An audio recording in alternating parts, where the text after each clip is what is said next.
Hello' everyone, কি খবৰ আপোনালোকৰ? আশা কৰোঁ সকলো ভালে আছে। মই বৰ্ণালী মোৰ ইউটিউব চেনেলে আপোনালোক সকলোকে স্বাগতম জনাইছোঁ। এয়া সৰস্বতী পূজা আগদিনাৰ ভিডিঅ' হয়। আমাৰ স্কুলত মানে মোৰ এখন স্কুলত প্ৰথম সৰস্বতী পূজা, সেইকাৰণে অকণমান এক্সাইটমেণ্ট আছে, লগতে কাম অলপ বেছি হৈছে এইবাৰ মোৰ, যিহেতু আমাৰ স্কুলখনত লেডি টিচাৰ মই অকলে আছোঁ, সেইকাৰণে অলপ কষ্টটো বেছি হয়। বাকী জেণ্টছসকলে হেল্প কৰিছে বাৰু, তথাপিও যিমানেই হওক সৰস্বতী পূজা বুলি ক'লে ছোৱালীবোৰৰ এক্সাইটমেণ্টটো অলপ বেছি থাকে যে, সেইকাৰণে মোৰ অলপ মনটো বেয়াও হয় কেতিয়াবা, যিহেতু মোৰ সুখ দুখবোৰ শ্বেয়াৰ কৰিবলৈ ছোৱালীজনীও নাই। কিন্তু আমাৰ অংগনবাড়ী বাইদেউসকলে বাৰু মোৰ লগত বহুত সহযোগিতা কৰে, লগতে মোৰ সুখৰ দুখৰ সময়ত সহায় কৰে বাৰু। তেওঁলোকক মানিবই লাগিব, কাৰণ তেওঁলোকে মোক একেবাৰে অকলশৰীয়া অনুভৱ হ'ব নিদিয়ে, নহ'লে মই একেবাৰে অকলশৰীয়া ফিল কৰিবলৈ হয়। এতিয়া এই আগদিনা মই চাফাই কৰিছোঁ। এই ৰুমটো চাফাই কৰিবলগীয়া হৈছে মানে এই ৰুমটো বহুত দিন ইউজ কৰা হোৱা নাছিলে, কাৰণ এই ৰুমটো ধুমুহাত টিংবোৰ উৰুৱাই লৈ গৈছিলে, আৰু আমাৰ শিৱসাগৰ বিধায়ক অখিল গগৈদেৱে এই অনুদান আগবঢ়োৱাৰ কাৰণে টিং লগোৱা হ'ল। লগত বাৰু যি কি নহওক, ছাত্ৰ ছাত্ৰীসকলে বৰ উৎসাহেৰে কামবোৰ কৰি আছে, চাফাই কৰি আছে। আগৰ পৰা এইটো ৰুমতে কৰি অহাৰ কাৰণে ছাত্ৰ ছাত্ৰীসকলেও ক'লে যে এই ৰুমটোতে কৰিম, লেতেৰা হৈ আছে যদি আমি চাফা কৰিম বুলি ক'লে।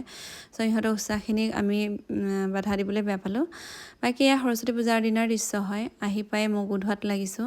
বৰ বিশেষ ষ্টাইল কৰি অহা নাই, জানোৱেই কাম কৰিব লাগিব বুলি, যিহেতু নিজৰ বিদ্যালয়খনত কিবা এটা কৰিছে আৰু কামটো কৰিবই লাগিব।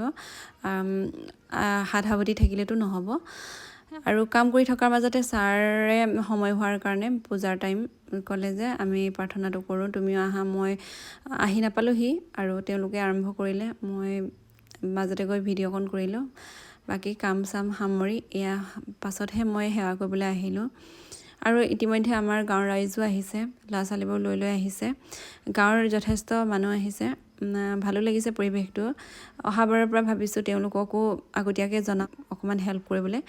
বাকী এয়া আমাৰ অংগনবাড়ী বাইদেউ, ইফালে ৰান্ধনী বাইদেউ, তেওঁলোকে লাগি আছে। এয়া আমাৰ অংগনবাড়ী কৰ্মী বাইদেউ।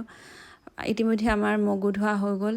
বাকী নাৰিকল আৰু নিমখ, আদা এইবোৰ এতিয়া মিক্স কৰি আছে। এতিয়া মানুহবোৰক বিটাব আৰু বাকী আমাৰ দিনটো এনেকৈ গৈছে। এয়া বাইদেৱে মই ফটো একপিকে মাৰি লৈছিলোঁ, লগতে অকণমানকৈ ভিডিঅ' এটা কৰি লৈছিলোঁ। বাকী এতিয়া বাইদেউ বিলাম বুলি ক'লে, মোক অকণমান জিৰাবলৈ ক'লে, সেইকাৰণে মই ভিডিঅ'কে কৰিলোঁ। বাকী তেওঁলোকে বিলাইছে, আৰু বহুত কষ্ট হ'ল যদিও বহুত ভাল লাগিলে। আৰু একেবাৰে শেষত আমাৰ অফিচ ৰুমটোতে যিহেতু মেক্সিমাম কাম হ'ল, সেইকাৰণে অকণমান চাফাই কৰি আহিলোঁ। যদি থাকি যায় মানে লেতেৰা হৈ থাকে ভাল নালাগে, সেইকাৰণে অকণমান সাৰি মুচি আহিলোঁ। তেন্তে আজিলৈ আহোঁ, বাই বাই, অতি সোনকালে লগ পাম।